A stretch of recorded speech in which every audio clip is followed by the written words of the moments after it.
Hi everyone, and welcome to another Lesser Known History Homeschool History Lessons, where every month we take a look at an event or a person in history that is important but that you may not have heard about. So welcome! This month, in honor of Black History Month, we're going to be looking at the life of Bass Reeves, one of the most legendary U.S. Deputy Marshals in American history.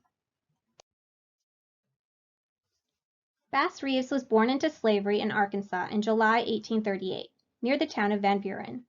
Bass and his family were owned by William Steele Reeves. When Bass was 8 years old, he and his family moved to Texas. After moving to Texas, Bass became a body servant/coachman to William S. Reeves' son, George R. Reeves. Fun fact, Reeves County in West Texas is named for George. George allowed Bass to use guns to hunt, and Bass became a crack shot. And here is a picture of Colonel George R. Reeves.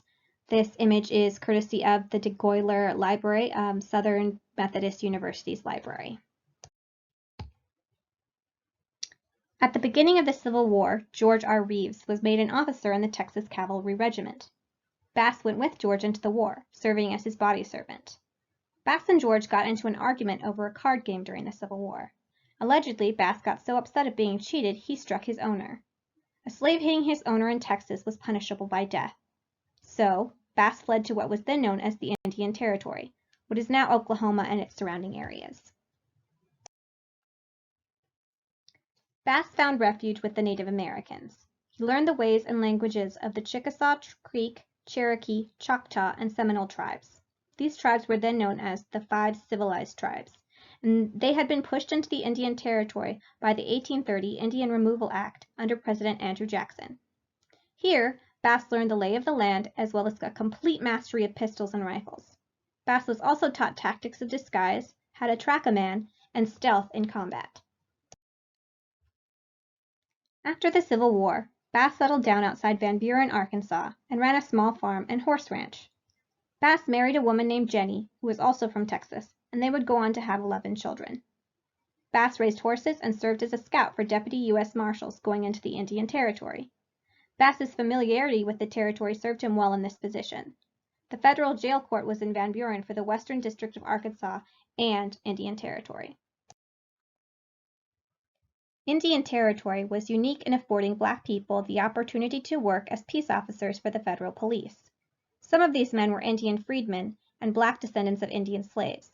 In 1875, the U.S. government sent Judge Isaac C. Parker to bring law to the territory, a territory spanning 74,000 square miles. Judge Parker hired Bass in late 1875 as a deputy U.S. Marshal for the Fort Smith Federal Court. An important note, Bass was not the first Black Deputy U.S. Marshal west of the Mississippi River. There had been others. And here you can see an Indian Territory map as defined by the Indian Intercourse Act of 1834.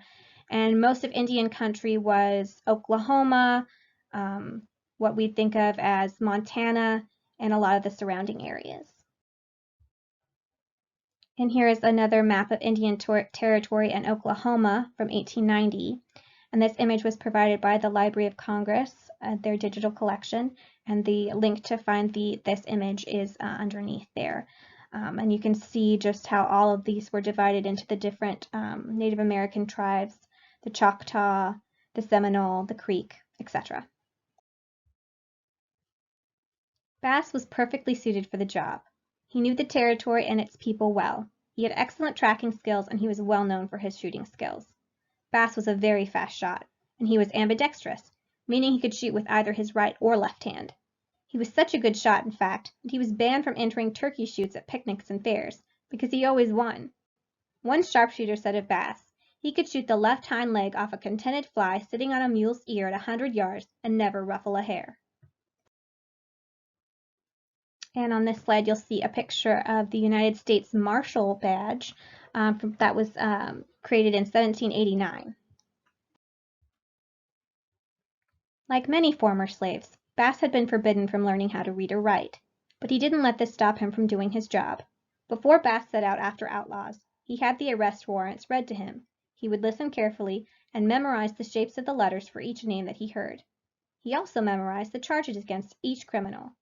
Even when he had 30 warrants at one time, Bass always brought in the right outlaws. Bass might hunt an outlaw for weeks at a time. He would sleep on the ground and worked in extreme heat and cold. At the time, many lawmen of the West weren't much better than the men they arrested. But Bass Reeves was different. Bass was known for having a strict moral code. He couldn't be bribed, and he would shoot only as a last resort. Bass would take many outlaws by surprise by using disguises. He might pose as a cowboy, or a tramp, or a gunslinger, or an outlaw. Bass was meticulous about planning his captures of outlaws. Once, Bass heard that 2 outlaw brothers were hiding in their mother's cabin. So Bass disguised himself as a poor man in need of help. He wore worn-out shoes and shot holes in an old hat. Bass hid his badge, handcuffs, and guns under his worn-out clothes. And then he walked, alone, to the hideout. It was a long walk, 28 miles. The outlaw's mother answered the door, and Bass claimed he was a poor man with a posse after him. The woman took Bass in and gave him food. When the 2 outlaw brothers arrived, their mother vouched for Bass, saying he was a good man who needed help. Eventually, the brothers agreed to partner up with Bass. Everyone went to sleep. Everyone, that is, except Bass Reeves. When the brothers awoke the next morning, they were in handcuffs. Bass took the men to jail. Word spread that Bass was one tough marshal. Outlaws learned that if Marshal Bass Reeves had your warrant, you'd be in jail sooner rather than later. Belle Starr had heard about the legendary Marshal Bass Reeves. Belle Starr was known as the Bandit Queen. She was known for associating with Jesse James and for not liking lawmen.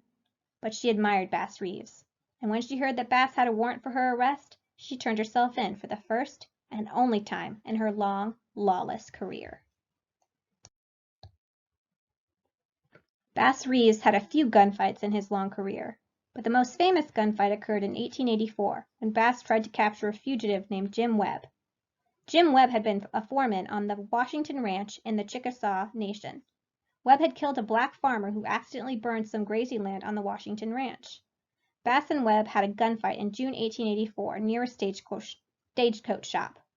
Bass shot Webb with his Winchester rifle at 500 yards after Webb narrowly missed him several times. Webb's first shot grazed Bass's saddle horn, and his second shot cut a button from Bass's coat. Webb's third shot tore the reins from Bass's hands, and Webb's fourth shot clipped Bass's hat brim. Then Marshal Bass Reeves fired 2 rounds from his Winchester rifle, and the outlaw was done for. According to legend, as the outlaw lay dying, he gave Bass his revolver out of respect, and told Bass that he was a brave man. Bass buried Webb's body and turned in the outlaw's boots and gun belt as proof that he'd gotten his man. Bass was respected, but he was also hated because of the color of his skin. Many white people didn't like the idea of a black man with a badge. Many outlaws wanted Bass dead, so he always had to be on guard. But danger was a small matter for Bass. Duty was more important to him than safety. He was very clear about what was right and what was wrong. Bass had a strong moral compass. Once, while riding on the prairie, Bass came across an angry mob about to lynch a black man. Lynching is when an angry mob kills someone, usually by hanging, for an alleged offense, usually without a legal trial. Without a word, Bass cut the man down and put him on the back of his horse. This was a very dangerous thing to do.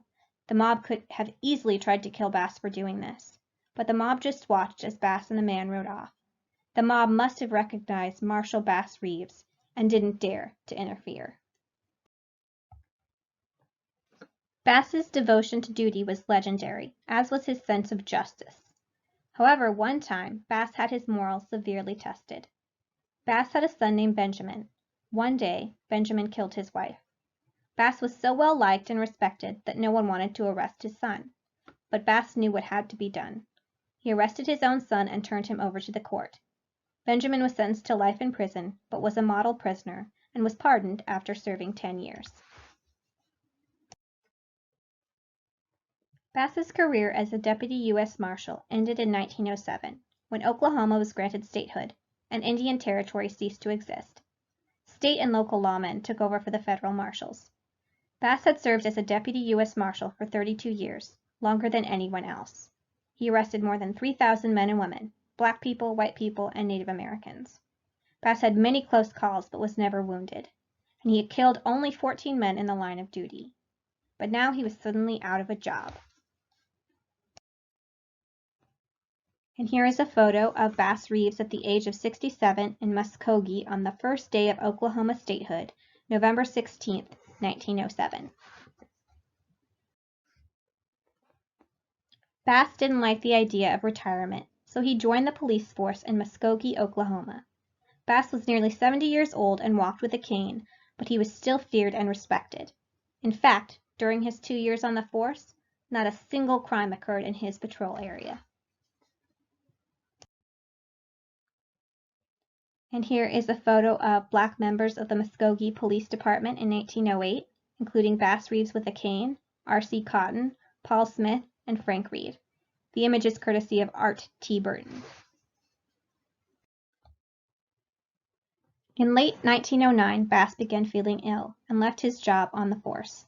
2 months later, on January 12, 1910, he died of a kidney ailment known as Bright's disease. Hundreds of people, all different races, black people, white people, Native Americans, attended his funeral. A fellow lawman called Bass one of the bravest men this country has ever known, and a white homesteader said Bass was the most feared deputy U.S. Marshal that was ever heard of. So now I'm going to show you a couple of obituaries for Bass Reeves from when he died in 1910. The first is from the Washington Herald, and there's the front page of the Herald. It was on the front page of the Herald on the lower half on Thursday, January 13th, 1910. Here's the obituary in its entirety. It says, killed score in his time. Bass Reeves, noted Secret Service manhunter, dead. Muskogee, Oklahoma, January 12th. Bass Reeves, for 30 years a deputy United States Marshal in Old Indian Territory, died here tonight. Reeves had the distinction of being the most noted manhunter in the territory. He is credited with having more notches on his gun than he had fingers and toes. The image is provided by the Library of Congress's digital collection, and the link for that image is below. And here is another obituary for Bass Reeves. This one was in the Muldrow Press on January 21st, 1910 on page 8. It says, killed 14 men. Black Bass, an old deputy United States Marshal, died at his home in Muskogee last Tuesday. He killed 14 men, but nothing more true could be said of him than that he did his duty, and the federal officers and ex-federal officers in eastern Oklahoma mourn the death of old Bass Reeves, which occurred last Tuesday. Black Bass, as he was known, for he was a Negro. No history of frontier pay in Indian Territory would be complete with no mention of Bass Reeves, and no tale of the old days of hell on the border could be told without the old deputy marshal as a prominent character. He died Tuesday after several months' illness at the age of 72. The obituary continues. For 32 years, beginning way back in the 70s and ending in 1907, Bass Reeves was a deputy. During that time, he was sent to arrest many of the most desperate characters in those days, infested this part of the Indian Territory. And because he was gifted with a mind that knew not how to quail, an intensity of purpose that led him to follow criminals day and night, dogging the fugitive's trail, because of this, he rarely failed to land his man in the Muskogee Federal Jail. As his record shows, it often happened that he was unable to get him alive, but the old deputy often said that he had never shot a man except in self-defense.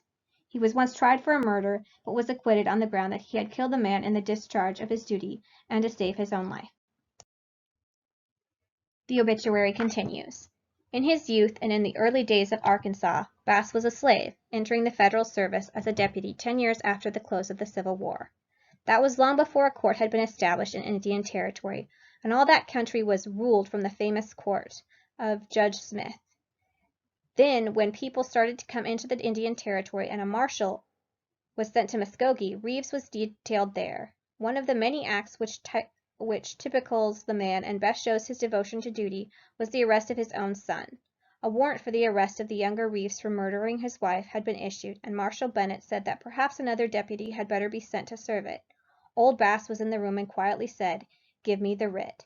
He went out, arrested his son, brought him into court, and saw a jury try him, convict him, and sentence him to life imprisonment. And here's the conclusion of the obituary.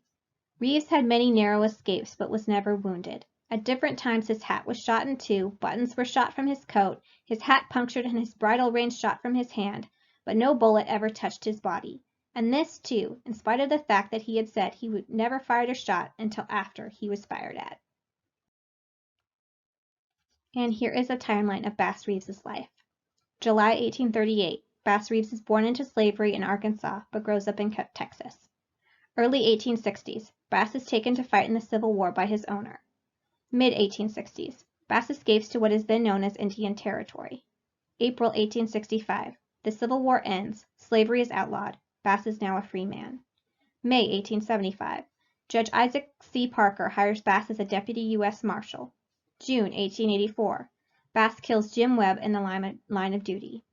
January 1886, Belle Starr surrenders after Bass gets her warrant.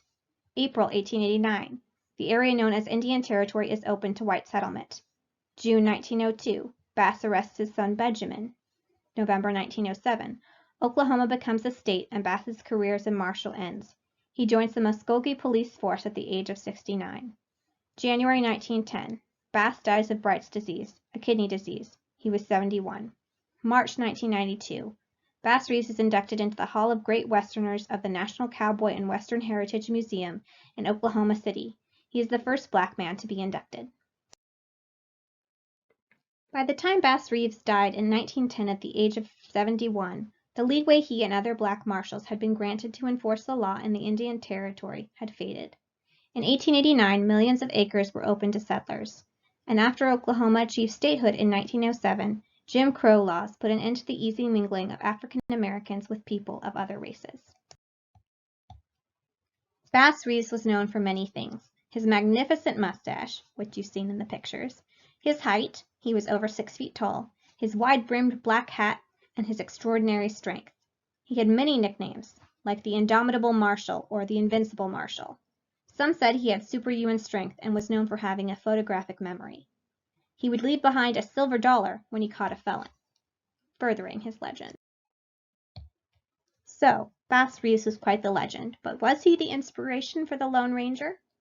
The Lone Ranger was a radio show that was later turned into a television show in 1949. The Lone Ranger was an action-packed, half-hour program that followed the adventures of a masked hero, the Lone Ranger, and his Native American sidekick, Tonto, in the Old West. The television show starred Clayton Moore as the masked rider and Jay Silverheels as Tonto, his ever-loyal sidekick. Each episode of the Lone Ranger would have the titular hero ride in on his horse, Silver, catch outlaws, and save the day. And here is a photo of Clayton Moore as the Lone Ranger. The Lone Ranger TV show aired from 1949 to 1957. And in the picture, he's next to his horse and he's wearing his trademark black mask. According to some, Bass Reeves was part Superman, part Sherlock Holmes, and part Lone Ranger. Bass Reeves was a Texan, like the Lone Ranger. Bass Reeves handed out silver dollars. The Lone Ranger gave out silver bullets. Bass Reeves worked in disguise regularly, just as the fictional Lone Ranger did. The Lone Ranger's sidekick, Tonto, was stated to be a Potawatomi Indian. That tribe was found in the Indian Territory, now the state of Oklahoma. The deputy U.S. Marshals in the Indian Territory were mandated by federal law to take at least one posse man with them when they went into the field to arrest felons. Many of Bass's posse men were Native Americans. At one time, Bass worked with Grant Johnson, an African American/Native American. Their work together was said to be legendary. So, was Bass Reeves the inspiration for the Lone Ranger? It's difficult to say, but even if he wasn't, Bass Reeves was a legend in his own right. TV show or no TV show. In March 1992, Bass Reeves was inducted into the Hall of Great Westerners of the National Cowboy and Western Heritage Museum in Oklahoma City. He was the first black man to be inducted. He was known as a frontier lawman above reproach and probably made a greater impact on his assigned jurisdiction than any other badge wearer west of the Mississippi. Bass worked in the most dangerous area for federal peace officers, Oklahoma and Indian Territories, for 32 years, and he was never shot or injured in the line of duty. So here are some books and articles to read if you want to learn more about Bass Reeves. The first book is Bad News for Outlaws, The Remarkable Life of Bass Reeves, Deputy U.S. Marshal by Vonda Michaud Nelson. And I got the timeline and a lot of the information for this lesson out of this book. It's a really fantastic juvenile biography. And then the second book is Black Heroes of the Wild West by James Otis Smith. And this is a nonfiction graphic novel, and in it is the story of Bass Reeves and how he arrested the two outlaw brothers. And the third book is More Tales Behind the Tombstones by Chris Enns, and this has a little chapter on Bass Reeves if you want to learn more about him in that. And here are a few more books. Follow Your Dreams, Little One is a little board book by Vashti Harrison, and it has a page on Bass Reeves and how he was someone who caught bad guys. So that's a really cute little book.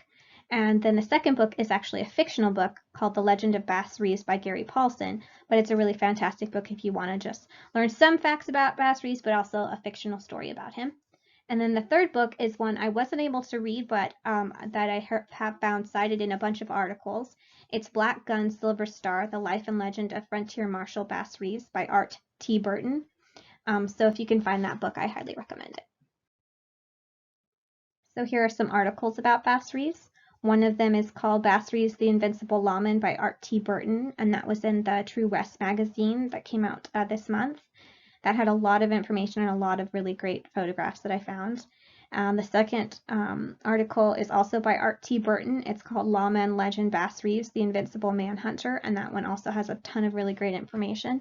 And that was found in Wild West magazine in 2007, and the issue number and page numbers are there as well. And the last article is called The Fiercest Federal Lawman You Never Knew, and he was African American by Sidney Trent, and that was in the Washington Post, and you can find it with the link below. And there you go. I had a really fun time with this lesson. It's really cool to be doing this for Black History Month. I highly encourage you to learn more about Bass Reeves, and I'll see you next month for another homeschool history lesson. Bye!